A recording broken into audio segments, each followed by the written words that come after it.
Hi,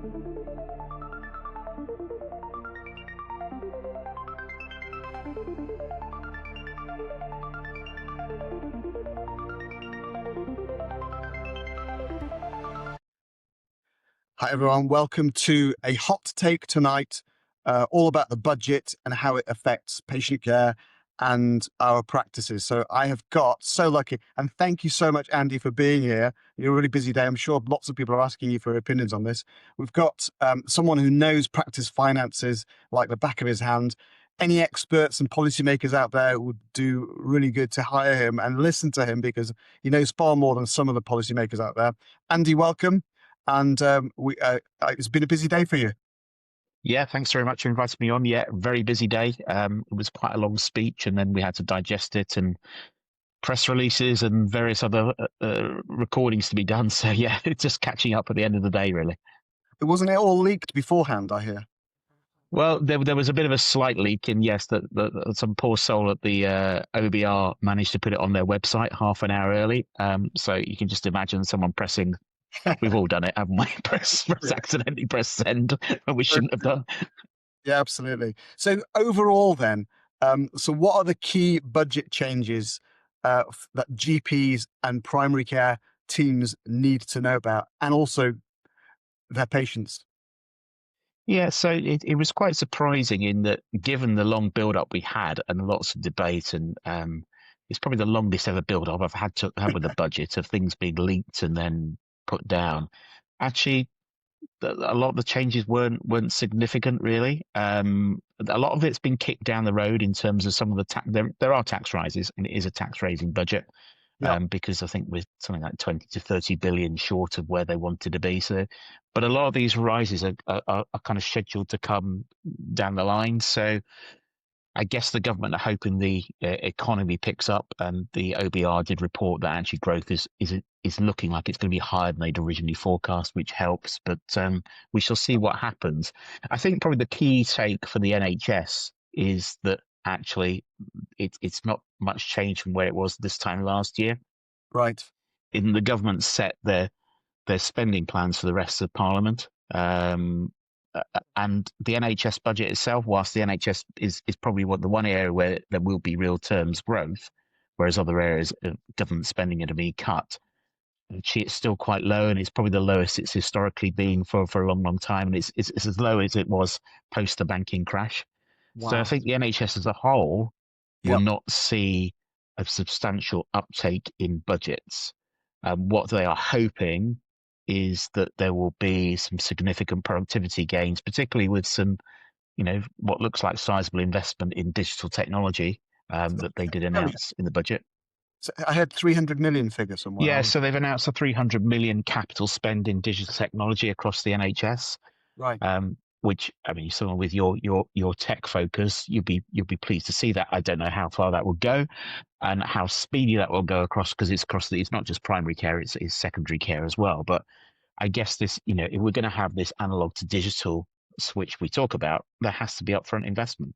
Yeah. Otherwise we can't get that technology into surgery. So, I would hope that is going to be quite a positive change, in that, a lot of practices have adopted technology, some at different levels. I know you're a kind of leading pioneer practice in terms of adopting some new GP software, and hopefully that pace of change will improve things. So good on that front, but actually there does need to be some funding for practices as well. Did we see any of that? No, I mean, you wouldn't generally expect within the budget for them to set sort of detailed practice funding.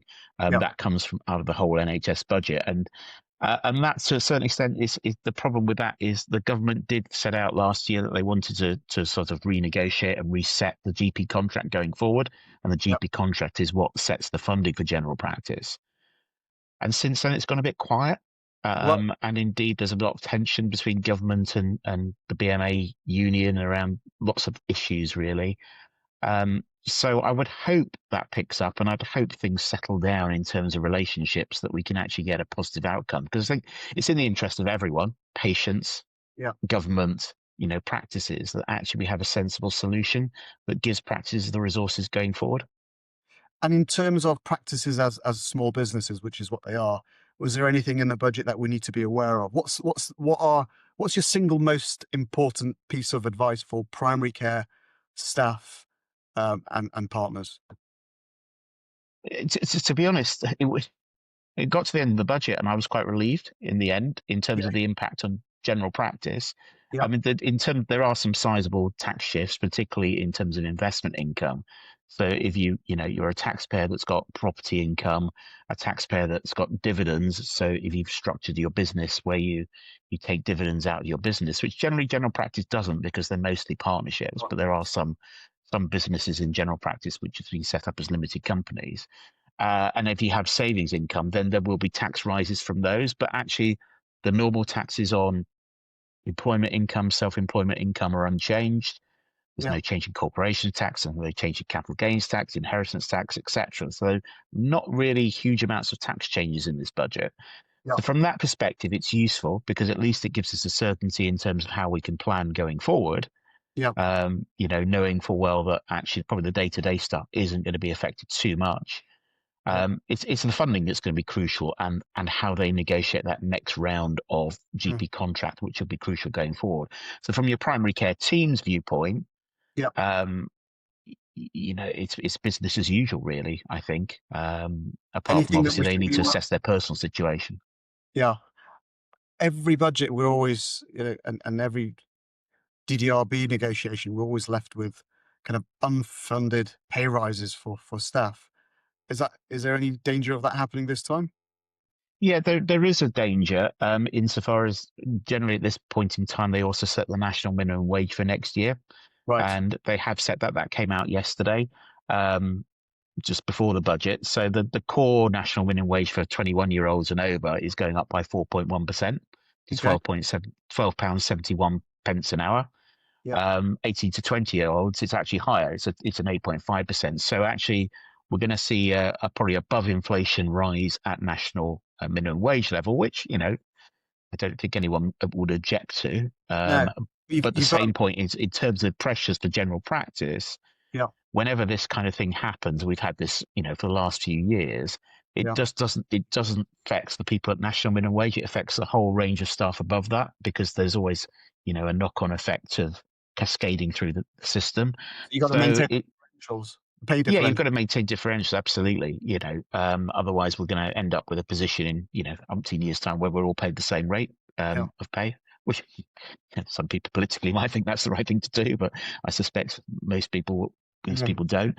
So we've got that pressure, and of course that with national insurance and employers' pension on top of that, Yeah. because general practice is a small business that has to pay these costs.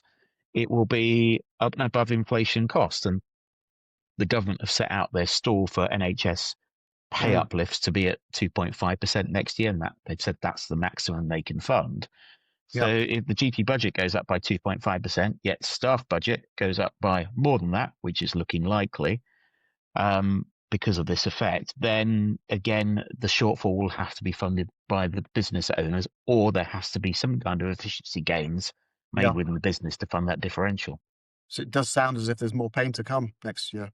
Yeah, yeah. I mean, we have this every year. It is and general inflation is still running at quite a high level, and they forecast that's going to come down. But as yet, it's stubbornly not come down. So general costs will be going up as well.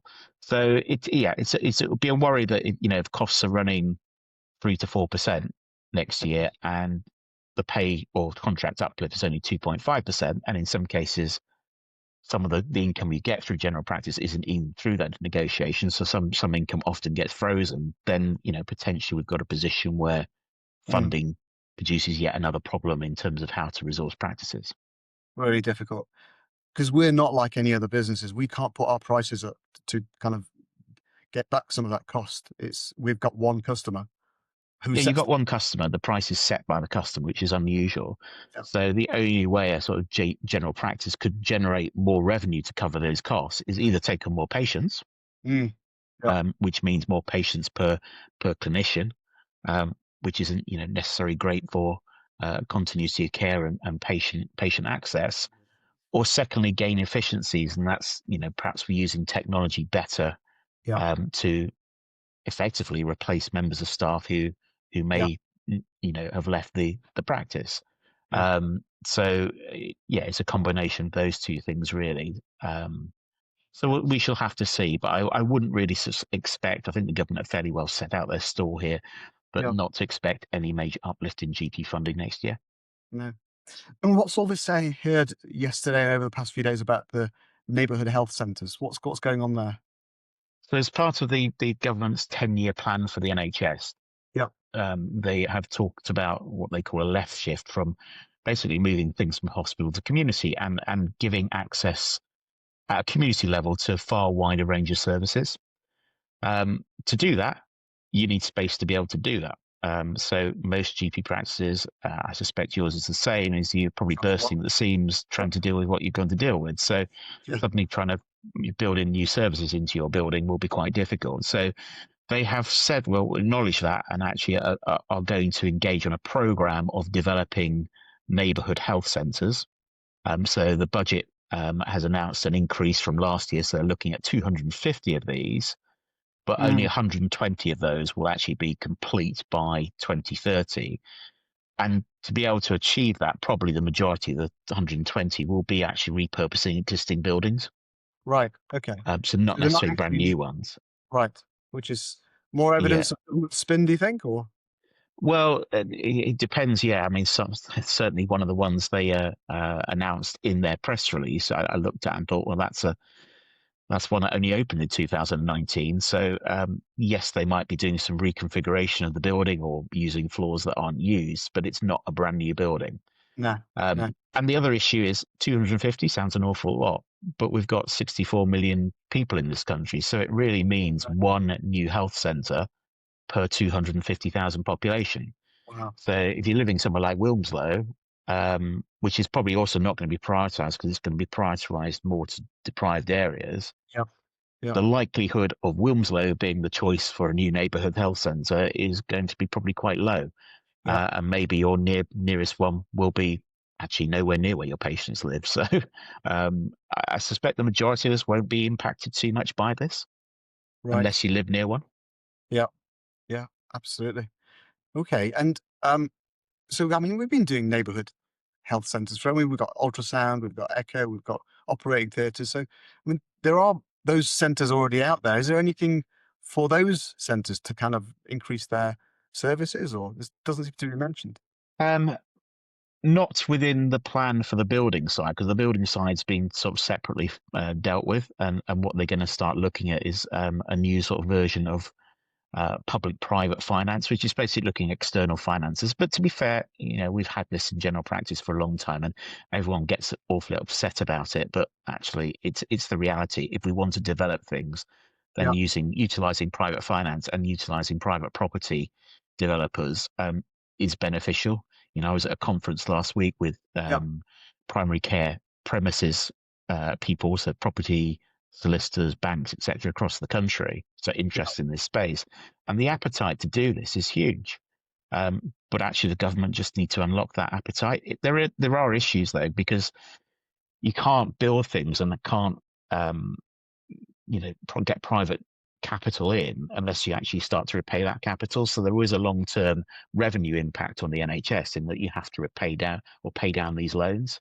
So my concern would be if you take the context of the tight NHS budgets for the next few years, Mm, without substantial extra investment going in, if money is therefore being diverted to uh, the neighbourhood health centres, yeah. it's going to shrink what's available for everyone else.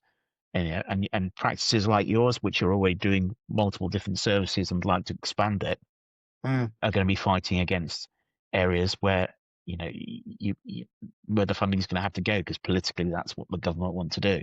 yeah. Um, my preference would be a perhaps wider investment across a bigger, Yeah. Business case bigger just doesn't make stock. sense anymore to build, does it? To borrow and build. There is no business case for us to do that anymore. You actually lose money. So, I think it probably depends. It depends on the facilities you've got in your area. You've always got to renew property. So some areas of the country will be working with GP surgeries, which are still in those old terraced houses and yeah. really not fit for purpose anymore. Yeah. So you're gonna, you always have to rebuild, and rebuild needs investment. So, but should it be built into the current, you should always renew an X number of properties in your, national stock every year. Yeah. That's really what needs to happen, Yeah. And it's rather than a kind of knee-jerk response of we're going to do this instantly, stop, yeah. can't fund it, do it again. Mm, And that way you would get a fairer approach across the country. And from a patient perspective, does a patient want to go to a supersized centre, or do they want to just go to their local GP practice where they know the people, and know the staff, and have a good relationship? I suspect it's the latter if you actually talk to patients. yeah. And some Bringing of that these big health centres are really impersonal. like hospitals, aren't they? Yeah, Yeah, absolutely. And someone was talking about, the PFI thing. You said we should consider it, but aren't we like paying these loans back until like from the previous lot that was done in the early noughties or late 90s? We're still paying those off, and there's huge yeah. I tax. mean, Right? yeah. It's all down to how you set it up, and how down Yeah, to how you negotiate it, and perhaps private capital's better at negotiating than governments are, yeah, and will get itself a good deal. So, um, ultimately, what does private capital want to get? It wants to get a return on its investment that's reasonable over a period of time. yeah, So that's all for it's down to how the government wants to direct that. It goes back to your GP contract. You've got, one customer you're working with, but equally these property developers have got one customer, effectively the NHS. So the NHS has a bargaining power to get this right. mm, The problem is, the other solution would be the government just borrows it and pays it back. But there's some really weird treasury rules about being able to do that. So it goes on the debt line and then becomes another problem. So right. um, it's this, private capital. The useful thing with private capital, often it could be a lot quicker to do this. So the government want to build these things quickly. I want to make a statement, then um, that's probably what it's going to do. But Okay, yeah, if they get it wrong, it will be expensive. right. Andy, thank you so much for your time. Overall, then, in terms of budget, a lot there that we didn't really happen. We were expecting that didn't really happen. Yeah. So when it comes to things like, partnerships, which a lot of GP practices are, there was a Yeah, rumor around, I mean, the accountancy firms, so let's declare my own interest here. There was a lot of rumor around national insurance changes there. They didn't happen. Um, corporation tax for businesses didn't change. What did change was these, you know, i- investment income taxes. And the other thing they have done as well is freeze the thresholds on which you pay tax for another 3 years. right. So we're all going to be paying a bit more tax, because as our pay goes up, it will put us into higher tax bands and therefore pay a bit more tax. And that's going to be a sizable cost on individuals if they shift over those boundaries. So dragging more and more people into those Yeah. boundaries. Yeah. Yeah. And Okay. the last thing was, that will reach the headlines is there is going to be some electric vehicle excise duty now coming in, although only from 2028, so a while to Right. adjust to that. Yeah. Yeah. So those of you who've moved to electric cars will probably feel the pain a bit more. Yeah. But that was a reality that was always going to have to come as fewer petrol cars exist. Yeah. Well, they have to get the revenue from somewhere. So I guess it wasn't really unexpected that was going to happen. Brilliant. Andy, thank you so much for your time again. And I will get this out tonight. Lots of people waiting for this. And we'll hopefully see you very soon, because as finances become tighter and tighter for practices, we're going to have to know the intricacies of all the stuff that government's putting out towards us. And we can't think of a better person to advise us. So thank you. Thank you.